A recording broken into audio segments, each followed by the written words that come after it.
I'm Antonia Gonzalez with National Native News. Tune in to our headline news service for stories about indigenous communities, the country, and around the world.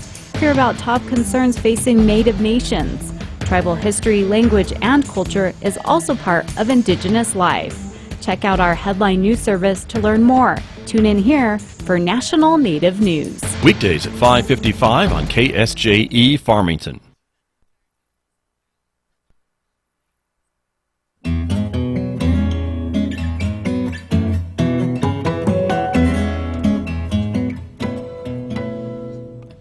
It's 8:30, KSJE. You're listening to the Scott Micklin Morning Program. Our focus this morning is on San Juan County, and my guests now in the studio from the San Juan County Office of Emergency Management. Allie Rye is here. Good morning. Good morning, Scott. How are you? I'm well, thank you. Thanks for coming in. Thank you. Devin Neeley is also still with us. He is, of course, from San Juan County, the Public Relations Manager. Devin, thank you for sticking around. I don't want to. Glad to be here still, Scott. I'm glad that you're here with us. And so a busy week for you, Allie, as we were talking about before we came on the air this morning. You have got a couple of events that are going on this week, one of which is next week, too, the disaster drill that the County Office of Emergency Management always helps coordinate, and that brings together almost every, if not every, emergency service in the county, right? It does. We have a lot of people playing next week, and we're super excited about it. So we invite and we work really well together with City of Farmington and then also the San Juan County Sheriff's Office. So from City of Farmington, we'll have the bomb team and the SWAT team, and then also patrol. And then from the Sheriff's Office, they're bringing out the SWAT team and normal patrol for them. So we have a lot of players, and then we'll also invite out, or also the people that participate is San Juan Regional Medical Center, right? And then also the ambulance services. Okay. So we have a lot of moving parts and a lot of participants, and we're going to have a lot of players this year that are actually going to come out and be able to help us get the drill more realistic. Okay. And I know you do a lot of some of these things tabletop throughout the year as well, but this is going to be one that's actually out in the field and out at a place, so people driving by may notice what they think is some horrible thing going on, but it's really just this drill, and it's going to be around, what, Dustin and Pinion Hills? Correct. So a lot of people don't realize this, but we actually do what we call a full HSEEP series. So we start out at the very basics, so just people sitting around a table talking and the what ifs and what ifs and whatnot, and then we move up to where we're actually saying, well, okay, if this does happen, what are you going to bring? And then by the end of the year, so September, this time of the year, we have what we call a full scale, where actually people get out, move on the ground, are moving bodies, transporting people, are actually going in and taking down subjects, things like that. So we're really excited about this year's drill. And I think it's going to be a really good, fun event, like you said, up there near Dustin and Pinion Hills. So if they do see something going on, please be aware that, it's just a drill. It's just a drill. Right. And what date are we talking about again, next week? Yeah, so the morning of September 25th, so Wednesday morning. Okay. They're probably going to see a lot of cop cars and a lot of ambulance and probably a couple of fire trucks up there. So don't be alarmed.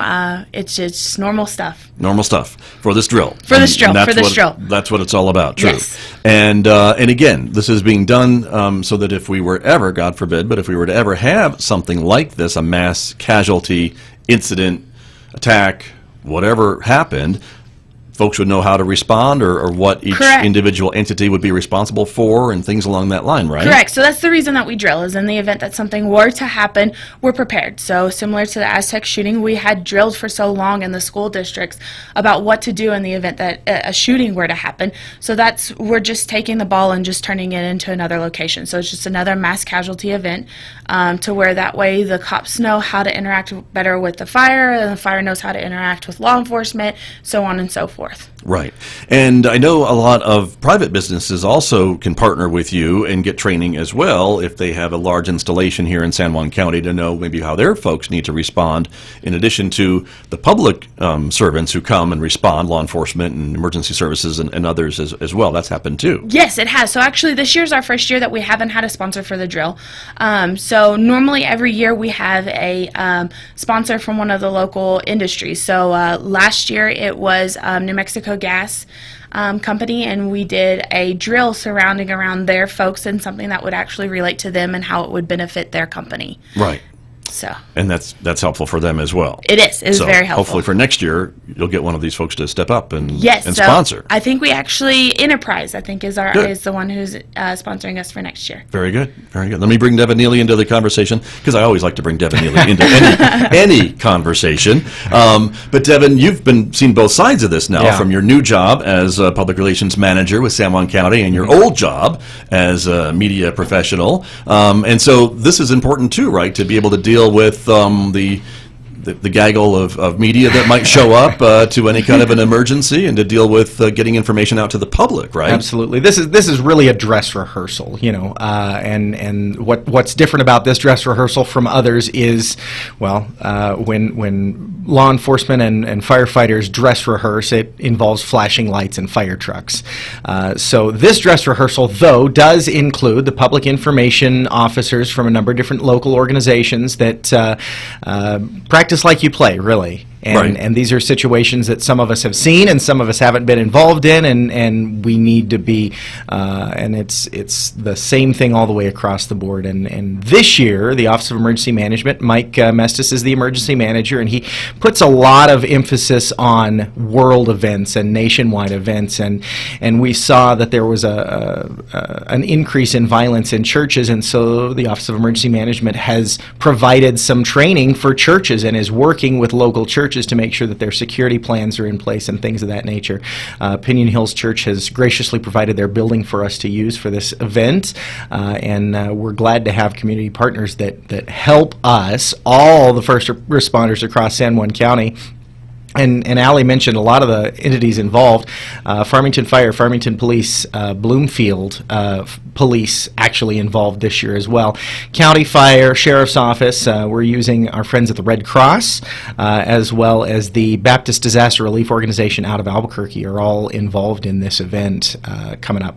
About 200 people, almost 200 people involved. That's a lot. The requirement is for this to only happen once every 3 years, but San Juan County values this training so much that it happens every year under the direction of Mike Mestis, and he makes sure that all of our folks are not only properly outfitted, but ready to respond when there is an emergency of pretty much any scale. Right, and that's important. And again, we hope we never have to use it, but as we have seen, unfortunately in our community, we have had to draw on some of these drills and information of having these multi-agency incidents that folks would respond to. And again, I'm assuming if there's a church or someone involved with a church who's just hearing about this now, that they can always call the Office of Emergency Management to get some training maybe for their staff if they're concerned about safety and security at their house of worship? Yes. In fact, I think a couple months ago we were on with you as well and talked about our faith-based summit. And that's still in the works, and we are still moving forward with a lot of those pieces. We're just trying to coordinate a couple of events in order to get it really keep going.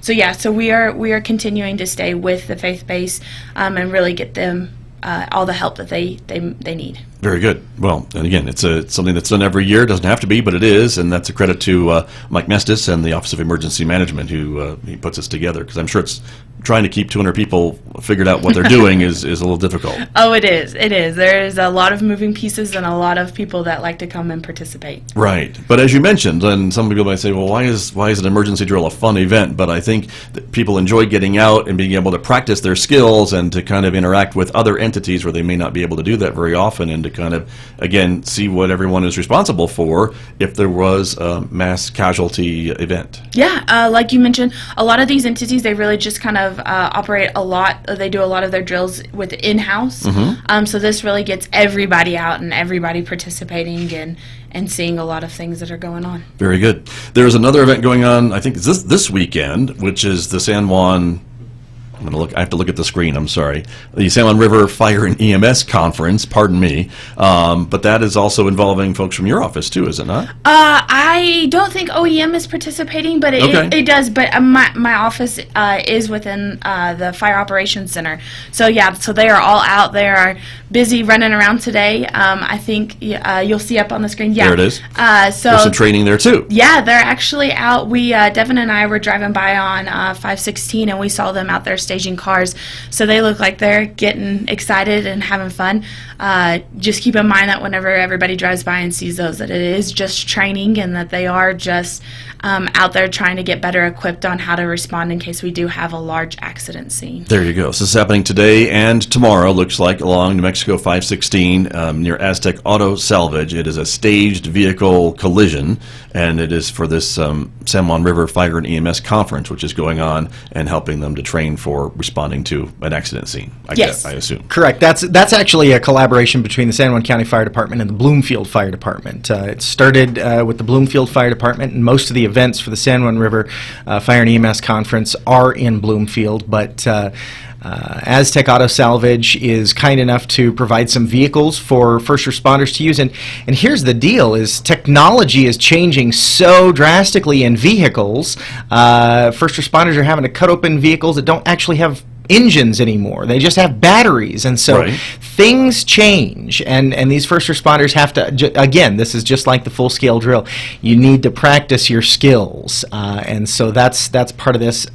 What's fascinating about the San Juan River EMS and Fire Conference is they're going through a lot of different topics. Not only are the first responders going to be talking about how to cut open cars and firefighting techniques and EMS techniques and things of that nature, they're going to be talking about mental health, which is such a big deal for first responders these days. And so I was looking over the schedule, and it's really fascinating to see how much emphasis there is on mental health, and it's valuable. And so this 4-day conference is a really good thing for folks in our area. They're bringing in some really top-notch trainers, and it's a good thing. Yeah, definitely a good thing. And again, as you mentioned, Devin Neeley, you have to learn as even a volunteer firefighter how to extract a patient safely from a car that's been involved in an accident. You don't want to cause more problems if you cut through a electrical line or cause a battery fire or some of these other things with this new technology with some of these vehicles. And that's kind of what this training is, I assume, part of as well. Correct. Yeah. The rescuer doesn't want to become the rescuee if there becomes a problem, and you've got to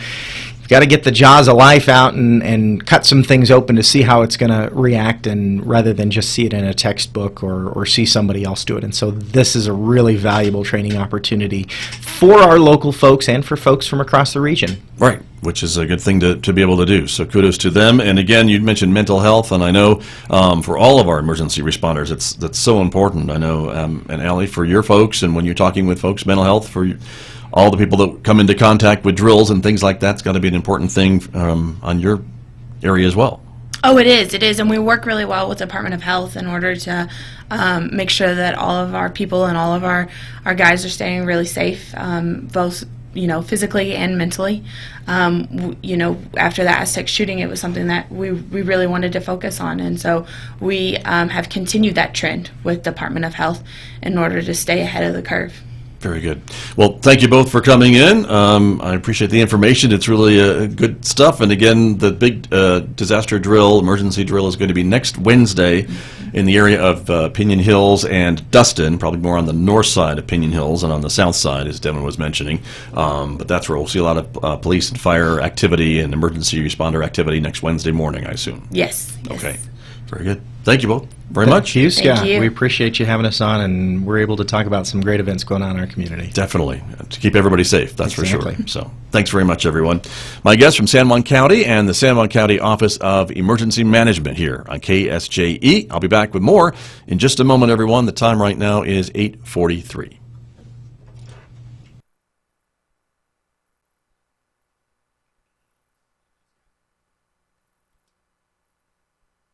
Is getting brighter. This is KSJE, Farmington, New Mexico, 90.9 FM. And now 103.3 FM, translator K277CR, Durango, Colorado. Mostly sunny skies for the next several days. Today's high 82 in Farmington, 54 overnight, 80 tomorrow, and 75 for a high on Saturday. Overnight lows on Friday and Saturday in the mid to upper 40s.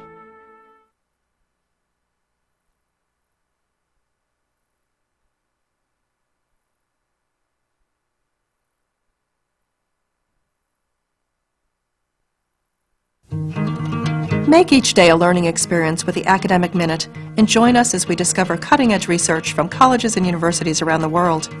Tune in to broaden your understanding of the past and be the first to learn how today's innovations will transform our tomorrow. From the latest breakthrough in green technology to the discovery of humanity's oldest tools, you'll find it all on the Academic Minute. Listen every weekday afternoon during the KSJE Evening News at 5:30.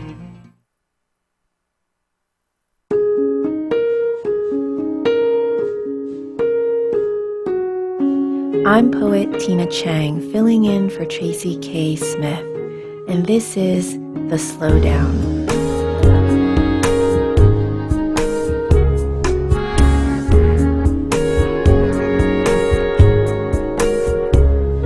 One of the most fascinating elements of poetry to me is tone. What is tone?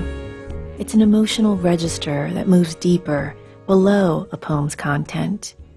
I believe it to be a tremor of sensation, the register of a distinct feeling, a personality and commitment to an atmosphere that language creates. We can think of tone as a soundtrack to a poem, the way in which lyric reverberates and creates an undeniable mood that stays with the reader long after the poem has had its say.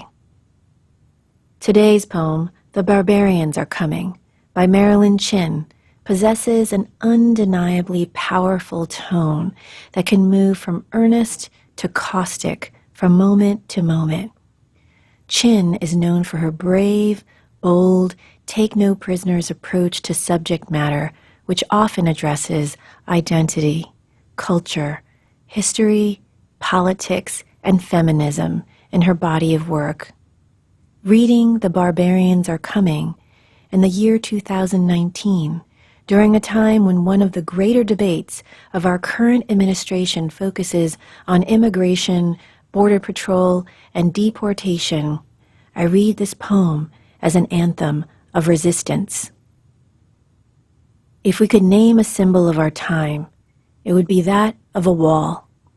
What is a wall but a structure that is meant to prop up a home, a construction that is part of a larger whole? But the wall has now come to be a symbol of division, isolation, exclusion, and most of all, it has become an emblem of sustained fear.